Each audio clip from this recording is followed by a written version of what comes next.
your other groups that are putting pressures on your school boards, intimidating them, if you will. So they have to be in that their money is coming from people.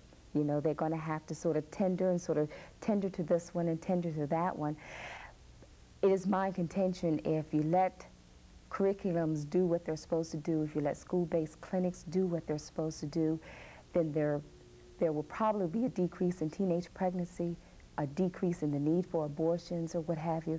And at the same time, I think there is a need for all these different facet groups to get together. I think we're all running scared. No one really knows how to deal with it, and you have all the opinions coming to fore, and we're at the point where it is getting very, very critical, and you need to come to some decision. You're not stopping kids from having sex at early ages. You're not doing it. My goodness, there's a law that says drugs are illegal, but we've gone from hundreds of thousands of people using 1 or 2 drugs in the 1970s to 10 million of people using drugs, several different drugs, in the 1990s. And we're still doing the drug war. And we're still doing it. So you're not going to stop kids from having sex. But what you need to do, there are 3 reasons why you should advocate for sex education. One is that it will kill your child if you don't. AIDS is out there. Sex no longer means just unbridled pleasure. It means AIDS for a lot of people, and AIDS means death. They're living longer, of course, due to early medical intervention, but still, it's still certain death. Number 2, because educating a child may make them more responsible, may decrease their risk for getting AIDS. When they can't even nurture a young child themselves, it might prevent them from having a child. And it is shown in many research that good sex education in your schools does have an impact on preventing some kids from going on from having babies. Now, you mentioned school-based clinics, and I think that I got the impression when you mentioned those clinics was almost the idea of they ought to turn us health professionals loose in school-based clinics in order that we might be able to deal with this as a problem. What are they doing in some of our schools that might inhibit or might prevent the medical profession using school-based clinics from perhaps dealing with the problems that they ought to be able to deal with in an education environment? Family planning counseling, which include birth control methods. Usually a teenager comes to a healthcare service, they've already had sex. And 20% of your teenagers on their first encounter get pregnant, and 50% will be pregnant within 6 months.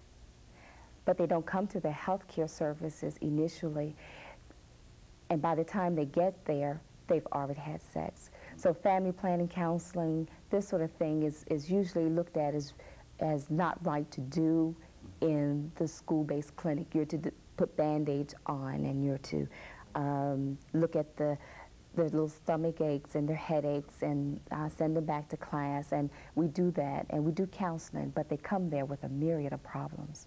So in a real sense, you do need to be turned loose, I think, in terms of providing the I'm not saying there shouldn't be some range, because yeah, I can understand that, but you don't turn feel some that, of us loose in there. But you don't feel that you have the kind of responsibility that you can adequately carry out your responsibility if this is indeed a very serious problem, as we've all pointed out it to be. That's right. Very good. Now, what are some of the other areas, or some of the other concerns that? Tuberculosis falls under the realm of basic public health concern, and it's another public health thing that's revisited. We've been seeing in Davidson County particularly, there hasn't been a rise in tuberculosis cases for 10 years up until 1989, 1990, when all of a sudden our numbers start increasing also. We attribute that to increased numbers of homeless population, the AIDS virus, because when you are HIV positive, your immune status is decreased, and also to we have different populations coming in from other countries where TB is more or less a part of their, is indigenous to that population. But we've innovated some new programs, and one of the attacks that public health does best is contact investigation, epidemiology, finding out where the source is, and when we get a TB case, we'll go out, find all the contacts that we can, put a skin test on them, and get them on medicine if it's positive, and get them in if they have actual pulmonary disease. Very good. Another thing I think that over those last 5 or 6 minutes that we have here, Doctor, is to talk about funding and financing some of these public health problems that we have. Where do you receive most of your funding for on the metro level? Do you receive that from the local level or from the state level? Most of your basic public health services are funded through the federal government by way of the state. The metro government supplements some of that, but most of your TB, STD services, immunization services are mandated services, meaning they are federally mandated, federally appropriated for, funds are appropriated for those services. Well, now, if you had an opportunity to spell out some of the things that are necessary in order to help you better perform the job that you're doing, what are some of the things that you need?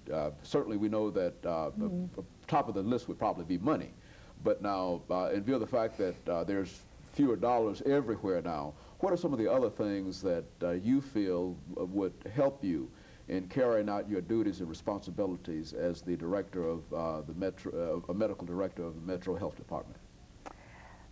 I think if the medical community, including private and public, it would come together more on the issues.